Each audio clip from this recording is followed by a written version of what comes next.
Welcome, viewers, to episode 2 of our Where Are They Now series, a video series featuring funded companies of NC Idea. Today, I am joined by the esteemed founder, Dipak Mahato, founder of SeaChange Technologies. Deepak, thank you so much for joining us today. Thank you so much, Tom. It's great to be here, and it's great to see you and reminisce and talk Yes, about where we are now.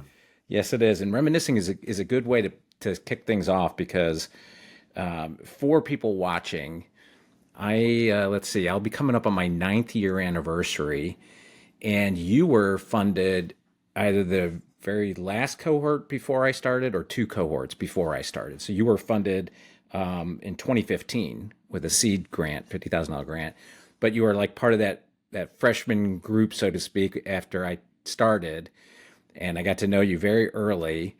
And I always have appreciated your mindset more than anything.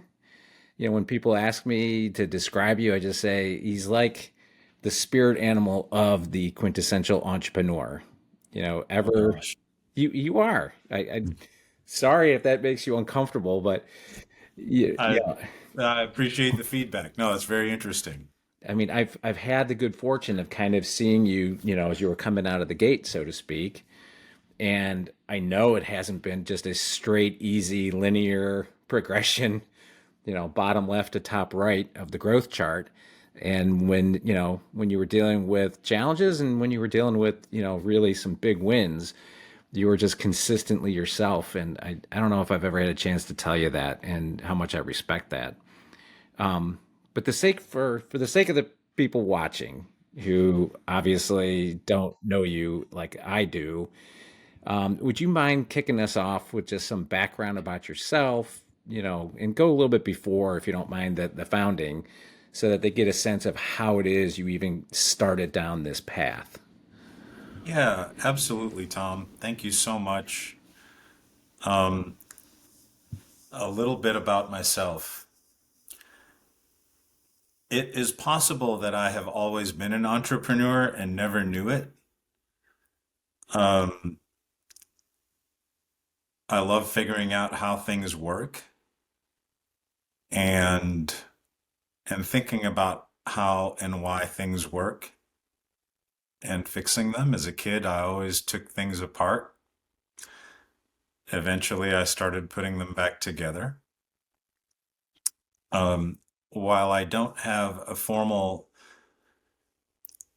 um, engineering experience, training or education, um, I I took enough things apart that I ended up with mechanic jobs, and I still do all the work on my own cars and fix stuff. And um, my first love as a in school was biology, and so I ended up getting my PhD in genetics and started my career in biotech and pharmaceuticals, and eventually industrial agriculture with Pfizer and Pfizer Animal Health. And to when they wanted me to move up to headquarters in Michigan, which would have been lovely. Where Uh, where in Michigan, if you don't mind me asking? Kalamazoo, Kalamazoo, Michigan. Would have been lovely because for me, I love the people up there. I actually grew up in Milwaukee. Um, but my family was here, so I took the package. And so I was at that point, that was around 2013. And I was thinking about what I'm going to do for the next part of my professional career. And so I um, spending a lot of time thinking at home, and I came up with um, I just had this idea. I have a lot of ideas. In fact, I was keeping a list of the ideas just because I was bored. But I had one idea about a way to purify water. And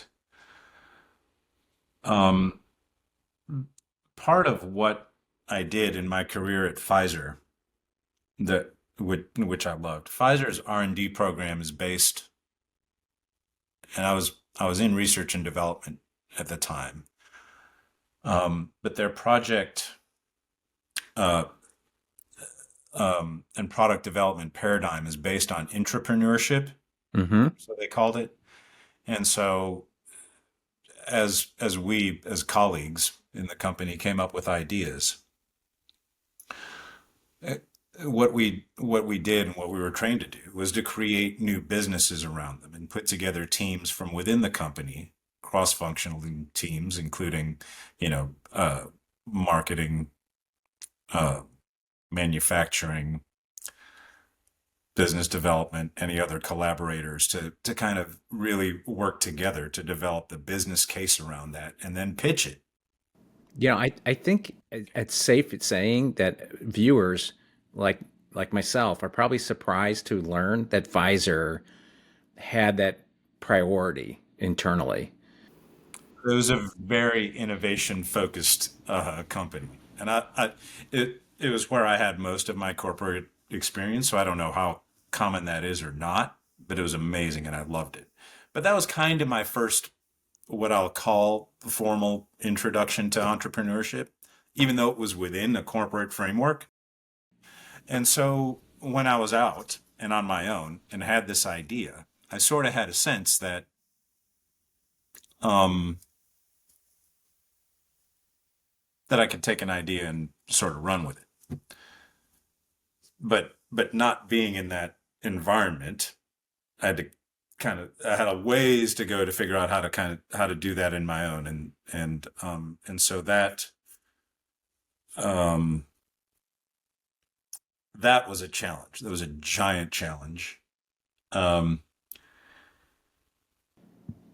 What you mind me asking you why? Like what made it a giant? Was it resources or oh, everything. everything? Okay. For one, just from the solid technical aspect, I, I'm a biologist in training, and in most of my career at Pfizer, of course. And so, in the technology or the idea that I had to do with thermodynamics and physics and engineering, and so technically, I was not at all an expert in this idea that I had. I was just naive enough to think that I could handle it. Um, the other challenges have to do with everything that has to do with building a company, fundraising, sales, pitching, customer development, you name it. Being in the corporate environment, especially in an entrepreneurship or the culture that I was in Pfizer, there was a team, and the culture was built around putting together high performing teams of colleagues, and so a lot of great things happened, and I was able to start great projects in that environment, but none of that translated to doing that on my own.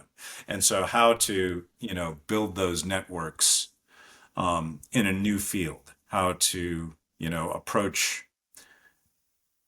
customers without, you know, a sales team that has these amazing connections and, um, business around, how uh, to protect the IP, just the Right. administration of a business. Everything about it was new and challenging and difficult. And so, um, kind of maybe a long answer to your question, No, but I get it, and I think it's useful for people to understand that, right? Especially you coming from a company like Pfizer, right? And we talk to people. We just recorded a podcast the other week where the person we were speaking to had a long history at Disney. We interviewed another podcast person who had big history at Nike and Smartwool. You can't you underestimate the value of just the brand, right? So like when you're out making your first cold calls and you're like, hi, this is Deepak from SeaChange Technologies, that rings a little different than hi, this is Deepak from Pfizer, right? it's a whole different ball game. Everything, and I get it because I've been there, and frankly, I've been there even in my current kind of vocation of economic development, coming from a very large, globally recognized foundation who has an endowment measured in billions of dollars, as opposed to our humble resources that are in total, probably a rounding error for that foundation. But, doesn't mean you can't be mighty and have impact and still focus, on getting it done. So, It's all relative. And those yeah, rounding errors, one person's rounding error is another person's gold mine. And that's absolutely. so. Absolutely. So then, okay, so you got the bug, or you activated the gene mutation. It might have been dormant within you. I mean, you kind of suspected that in your opening comment here, right? That you like to take things apart, and I think that's something we have in common. And my problem was I'd always discover extra parts when it was time to put them back together, because I think my worst offense was it was a antique gold watch of my father's that was handed down to him from his grandfather. And somehow I managed to get the bezel off the back and, springs and very small stuff. That's a private shame I carry to this day, decades later. But to my dad's credit, we were lucky to grow up in a household that encouraged discovery and curiosity and things like that. So, Deepak, I think the viewers would appreciate understanding, how it is you came to us. You came to NC Idea, and maybe if you could just share a little bit about what the application process for that seed grant was like. So once I had the idea, I started noodling with it and studying just the business or not, and the technology around water just to kind of get an idea that this is something worth pursuing. And it was. Water and energy are huge issues for everything: energy, manufacturing, survival, uh, our environment. Everything is in water, and water connects everything. And and and and the technologies are out there to purify water have a lot of problems. So I saw that there was that if my idea worked, that there would be potential to do good. Then I started looking for trying to figure out how to get this off the ground as a business and what it would take. It, and one thing, obviously, it takes money. So how am I going to get the money to get this thing off the ground or build anything or do anything? And so with enough research, I started finding, grant programs, and NC Idea was one of them. Fair enough. Now, when you say you were inspired about, purifying water and understanding how critical that is to humanity, that's a very broad spectrum, right? It could be how do we take rainwater and make it reusable to how do we reduce industrial sludge and turn it into something. And I happen to know where on that spectrum you entered. It was far, spoiler alert, it was far on the more challenging end of that. Like, how do you take just noxious industrial wastewater and, pull those solids, those toxic solids back out? Like, how did you pick that vein as opposed to, something like municipal water filtration systems or something like Well, that? it's that is where we ended up, but that's not. That's actually not where I started. That's why I'm Um, asking. and and it took a while to settle on that. Um, Probably years. So um, the first was that I hit on, or that I kind of tried to pursue, was desalination. So taking salt water, like from the sea, and turning it into fresh water that we can drink. I pursued that because um, when I looked up, just Googling challenges with water purification, that's one of the first things that comes up. That's one of the first things that you see news, or at least at the time, um, you see news articles about new desalination plants being built. And so folks were obviously putting money into it. And I could find a lot of information about the problems with the technologies that existed. So sure, they work. We can take salt water and turn it into fresh water, but it's incredibly energy intensive, which means it's expensive, and it has an environmentally damaging byproduct. Oh, and did you know that we have over a dozen desalination plants along the coast of North Carolina? No. And each of them is doing this. They're all energy intensive. And each one of them, for every gallon of water that they produce for consumption, they're dumping a gallon of highly concentrated salt. So they take the salt from seawater, they get fresh water out of it, but then that salt is concentrated into a brine that's like, you know, a lot more concentrated than seawater. And then they have a pipe that goes out and makes a dead zone in the ocean where it dumps that out. Are you kidding me? That's like it just gets pumped back into the ocean? Yes.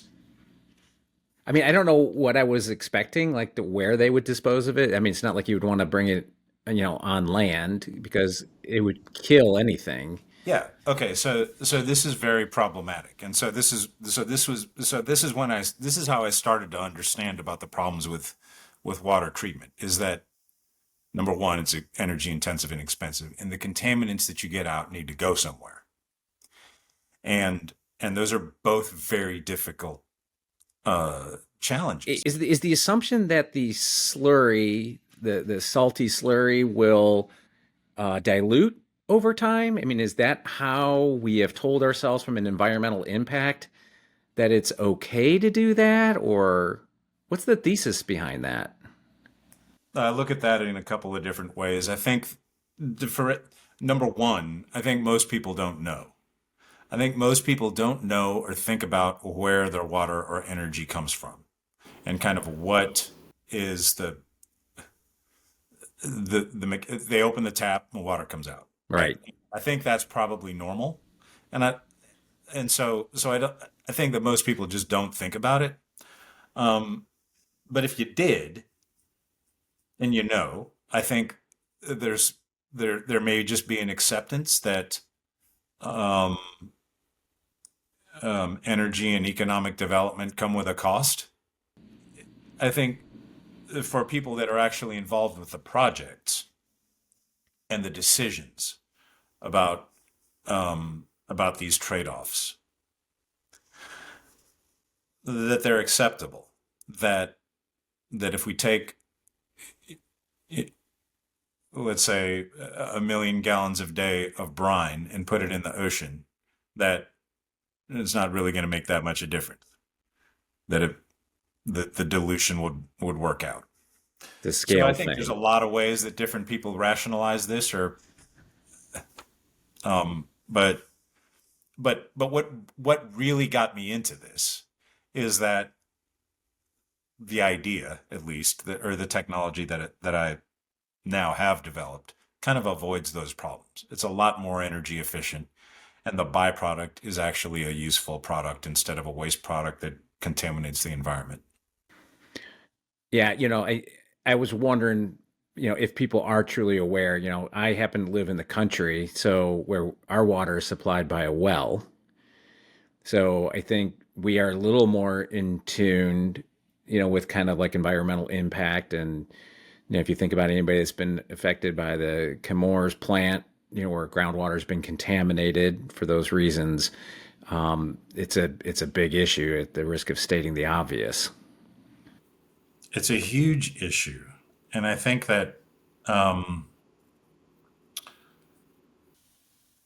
we pay for it one way or another, whether we realize it or not. I mean, these operations um, that aren't cheap. It's part of where our tax money goes to. Or if we're in a neighborhood like I am here in Nebo on a well, it goes down every once in a while, and then we have to do something about it. And or the oh my gosh, with the hurricane that and Helene, that was a whole nother ball game. So, we it these things just don't happen by accident. We don't get our water and energy and luxuries and things we need to survive. They got to come from somewhere. And so that's what got me into it. And really, I mean, there's a lot of things got me into this, but the potential to make our planet and our water and energy more sustainable, um, that's that's what kept me going. Okay, so you're on the path at least of the water. So then, Oh, right. how? About getting to wastewater. Okay, so yes. So I thought, okay, this is going to be great. I'm going to fix desalination. That was my first idea, or first plan. Um, that went absolutely nowhere because desalination is, at least industrial and municipal desalination. I made the calls. I did the networking to cities and governments and these big companies that were involved with desalination, basically saying, "Hey, I got this idea." No, I'd be lucky if anyone answered the phone or stayed on a call with me long. The folks were polite, but Yeah. it was just not going. It was not going to go anywhere, right? But wastewater initially did not really pop up on my radar. Um, More or less because I didn't look for it. I was focused on drinking and then drinking water. Okay, so who needs drinking water? Maybe there's a path here. Uh, there's a lot of folks that don't have, water scarcity is a growing issue. And the problem with that was that anyone who was paying for fresh water did not want to try anything new. It's a very conservative industry. Hmm. And anyone who really needed it didn't have any money, and I didn't have any money, so that was not going to go anywhere. So I kept just pounding the pavement and making phone calls um, to anyone. um, I was reaching out to some university professors, and I got a hold of one fellow over at Texas A&M University, who's a expert in water desalination. Told him what I had, and he was interested enough to start exploring ideas with me. And he asked me if I had considered looking at what he called produced water. And I said, no, what is that? What is that? And he says, well, when oil and gas comes out of the ground, it's a slurry. And um, it's a mixture of oil and water. And the first thing they have to do is separate that. And the water that comes out of that is this byproduct. And it's pretty concentrated and nasty stuff. Are we talking fracking? Um, Not necessarily. Okay, so Just let's just consider just any oil and gas that comes out of the water. got it. The fracturing has to do with how um, the well is formed and drilled and brought into Right. production. But once it's in production, then what's coming out, regardless of whether it's just drilled or fracked, is a slurry. So then, but that byproduct, so oil and gas comes from ancient seabeds, and so the ancient seas get concentrated, and then what's left is the organic material and the leftover salts and whatever water is left in there. And so the water that comes out is, once it's separated from the oil, is about 10 times more salty than seawater.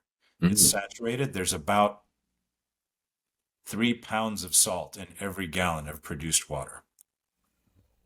So there is not and every hydrocarbon that you can imagine. This is Uh, nasty stuff. oh my gosh. Yeah. And so there's no water treatment technology that can touch it. And so the way that they dispose it, I've learned this since then, is usually they put it in trucks, haul it, and then inject it back into the ground, about a mile underground. And it's those deep well injection disposal volumes, especially around Oklahoma, Ohio, Texas, wherever they're just able to inject it back into the ground, that are actually inducing earthquakes because the volumes are so massive. Anyway, I hadn't heard about it at the time, but Dr. Burnett told me about that, and I was like, well, let me see. So that's when I got my introduction to wastewater. For oil and gas, the economics are pretty interesting. So that as the industry has grown, they kind of, at least in the U.S., um, the cost of produced water disposal is built into the price that we pay at the pump. But if you actually do the math, it is the biggest disposal of that wastewater is the biggest cost component of midstream oil and gas production. And it costs, I don't remember the numbers now off the top of my head, but about, I want to say about 20% of what we pay at the pump is going towards produced water disposal. It is huge. And the numbers, and so, it's around $70 billion per year in Oh the my. US alone that go towards just getting rid of this wastewater. And so those kind of numbers and that those those started to allow me to make like a real business case. And there's a business case for desalination too.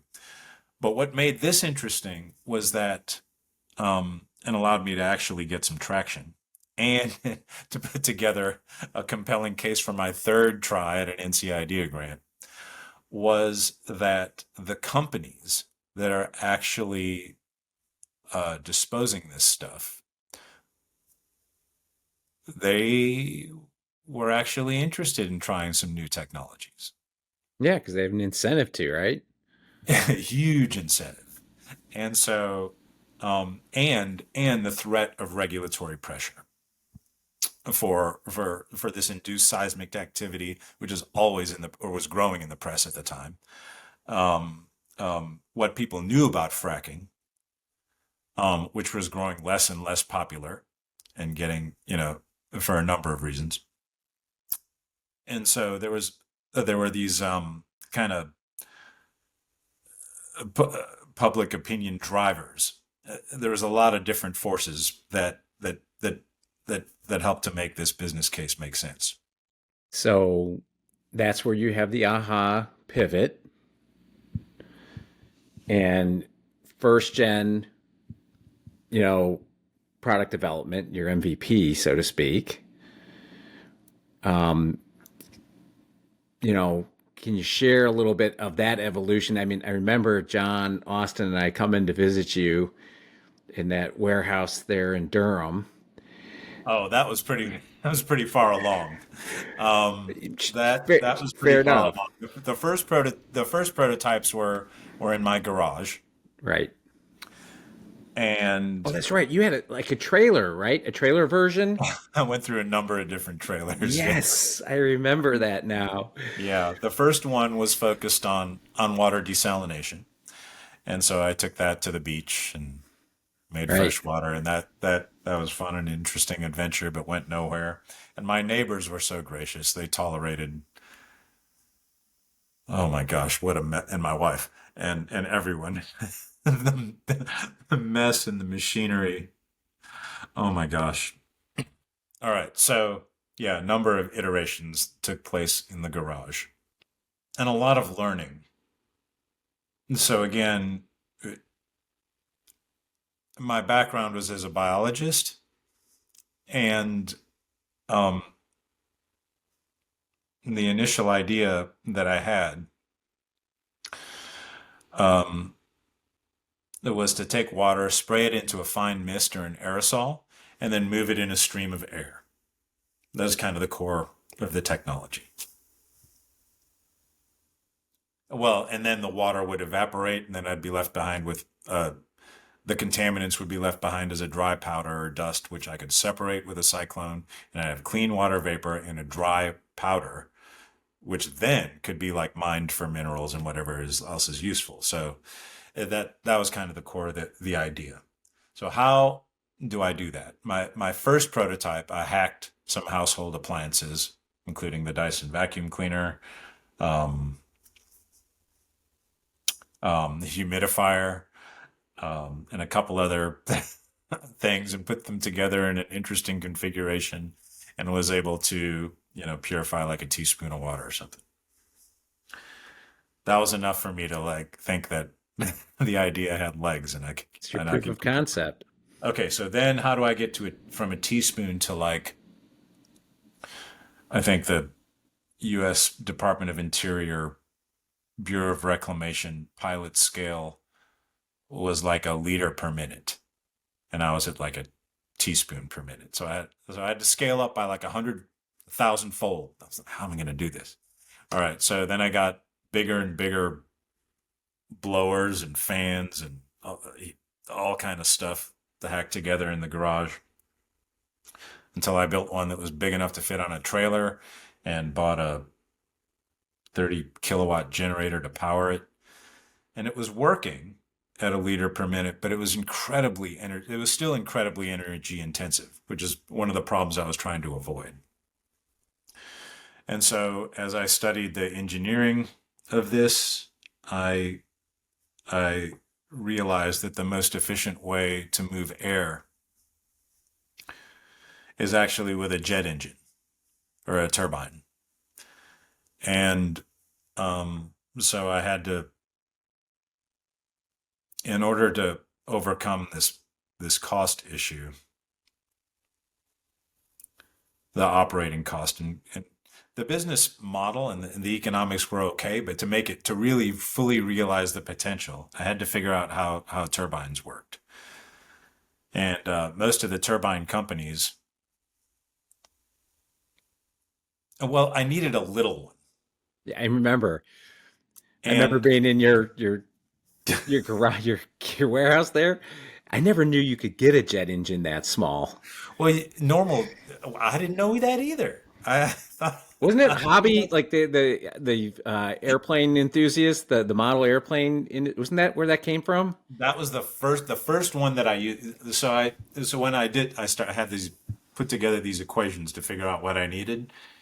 That and what like the a typical like a real jet engine, like a propulsion jet, would have Right. produced enough power and airflow for me to provide clean up water for like a municipality. I mean, it was huge. And so that was like way out of line. I needed for my prototype, which I was kind of shooting for a liter to a gallon per minute.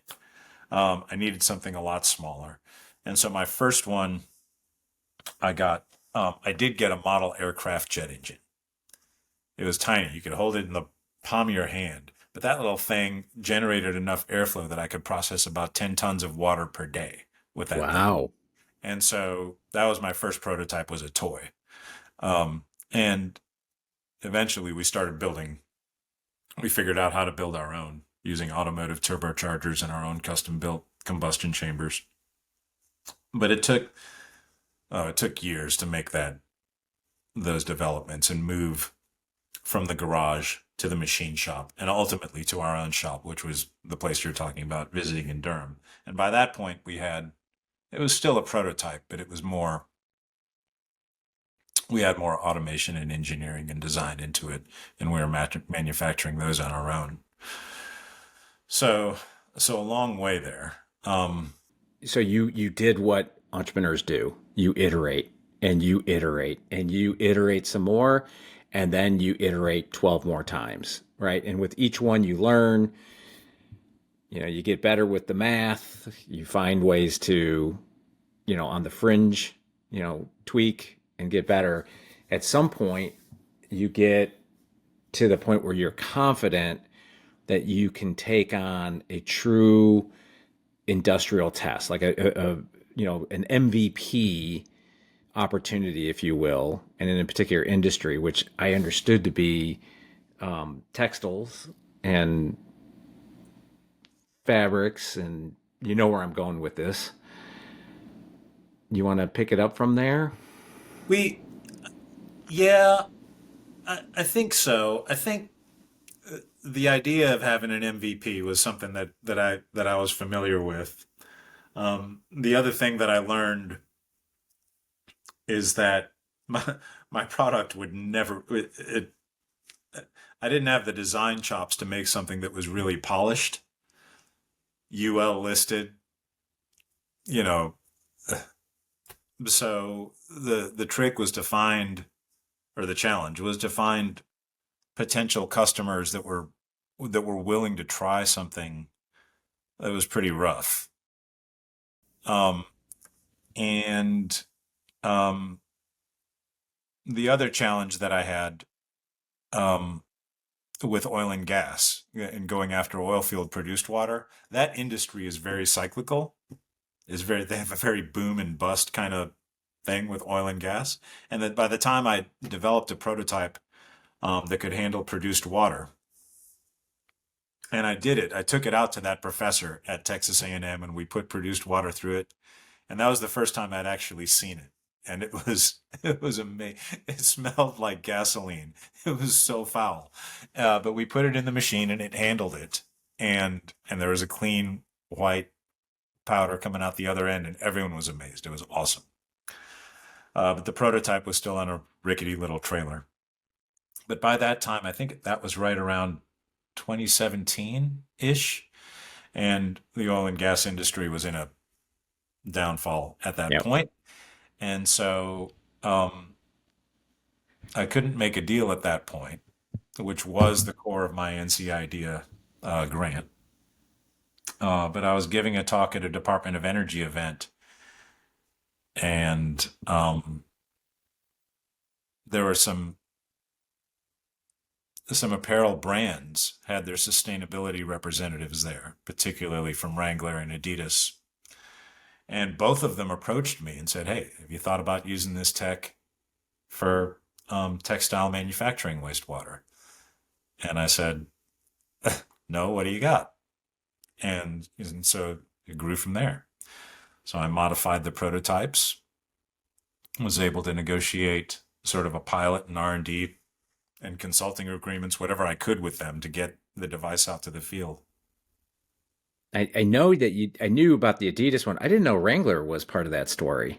They were first, and being based in Greensboro, Oh, or at that's least at the convenient. time they were, and they had their pilot production facility there. And so that's when I was able to go in and see what that wastewater was.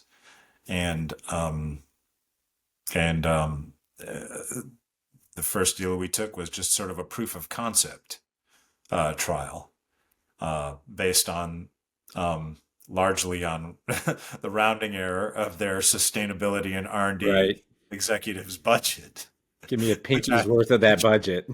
yeah. So I just worked my cost into their rounding error and ran a trial, rented a truck, went got a couple of tons of wastewater, brought it back to my shop, and put it through the machine and show them what we could do with it. On that toxicity slurry scale, like where was it? I mean, I'm sure it was well past just salt water, but was it as bad as like what you were seeing in oil and gas or No, no. Every water is unique. Every process is unique, and theirs was not this for this particular the facility. They were just doing what is referred to as laundry or stonewashing. So one of the final stages of making a pair of jeans is you stonewash it to give it that kind of weathered look and get it like nice and soft. And can I ask a stupid question? Like, what does stone washing mean? Is it literally they stones actually involved? literally they put the jeans into a washing machine with with stones, and they launder it. Oh my goodness. I thought that was like some industry term. Like No, man, it's the real deal. I See, just you assumed they learn. would have processed the denim at scale with that effect and then cut and sew the garment after the fabric had already been stone Nope, washed. nope. That's You good to stonewash know. the actual jeans. Now, I, I there's other sh- companies that have tried to do this in a more sustainable way with like lasers or other kind of treatments, but you can't beat stones. um, but stones can beat the crap out of the washing machine. Right. Okay. So this was neat. So the wastewater that we processed from them had was not that bad. It was basically what you would get out of a washing machine, a Right, laundry. But in addition, it had a fine sand in it from right. stone. Particulate. Right. And so the byproduct, once we took their wastewater, put it through the machine, was just aluminum silicate powder. That was it. Yeah, that's not too tough to get rid of. All right, so what happened from there? And like if you can, like now let's try to bring the arc to the present. So you're there doing that. And then what happens to get you to where you are today? Adidas got involved, and Adidas actually funded the development of the first turbine or jet engine based system. Um, at that point, we were still working out of a little shop in Raleigh. We did proof of concept. The Adidas is interesting because they don't, they use a supplier network like most apparel manufacturers in Southeast Asia, and so their innovation officer, and he hadn't even been to one of their facilities. So he took me out there with him, and we toured facilities in Taiwan and Vietnam. And I would pitch, saying what I had, what we could do, and a couple of them were interested. And so we ended up running a pilot trial of with the machine that we had in Taiwan, in Taipei. Um, the machine was not ready, and the wastewater that they had coming out of the polyester dye house was quite challenging. Super highly, I could give you the numbers, but um, It was nasty. it was nasty stuff. It was nasty stuff. And uh, so we blew up the machine the first time because the way that it works, we use the contaminants coming in as fuel, and there was so much contaminant that it was overloading the machine and then exploding. And so what I had to do, modify it in the field to be able to measure the amount of energy that was coming off of the contaminants and compensate for that. So then it was amazing. And so that was the basis for another patent. And then right around 2017, we worked out our first commercial deal to place the system in commercial production in Vietnam with an Adidas supplier. And then COVID hit. And so everything froze. And I screwed up the deal that I had with my first term sheet. Everyone was upset and everything fell apart. And so then I had to take a break from it for a while because I was just going crazy and sad. And make a long story short, eventually I got back into it to kind of dust everything off and see what, if anything, was left. And by that time, coming out of COVID, the oil and gas industry was picking up like gangbusters.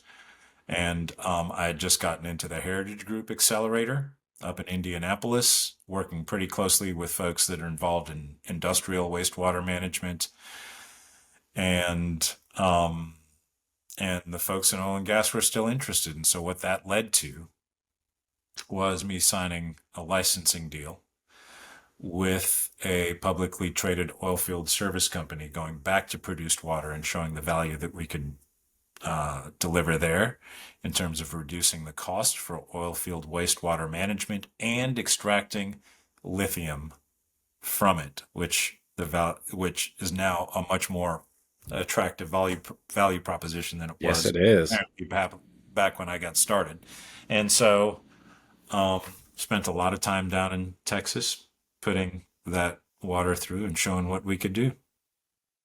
Yeah, I mean, I gotta tell you, um, I really appreciate you sharing the arc and the challenges too, because that's a reality. It's a reality for everybody. The happy entrepreneur that looks like they had overnight success, 20 years in the making, really undersells how hard it is, right? And the things that you have to overcome to see your vision become a reality. And the fact that you're sharing that is much appreciated, and it'll inspire others to see that. Along the way, I gotta say, it one of the things that's helped me the most, just to learn what it takes to get the thing off the ground, is the folks in our ecosystem, because it is thriving, and having the opportunity to work with entrepreneurs that and learn from them about how they're solving a lot of these things. And it's been really valuable for me to give back as much as I can too.